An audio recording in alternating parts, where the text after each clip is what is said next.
என்னது, பழத்தை வச்சு அடையா? அது எப்படி? வாங்க எப்படி செய்யுதுன்னு பார்க்கலாமா?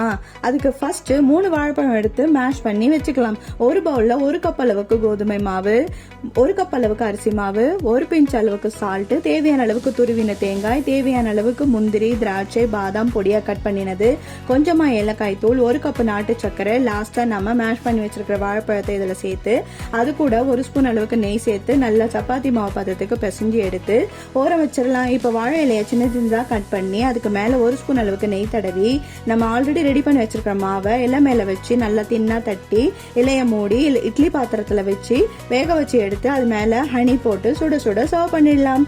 இப்ப ஹெல்தி அண்ட் டேஸ்டியான நல்ல ஃபிளேவர்ஃபுல்லான ஸ்வீட் பழ அடை ரெடி.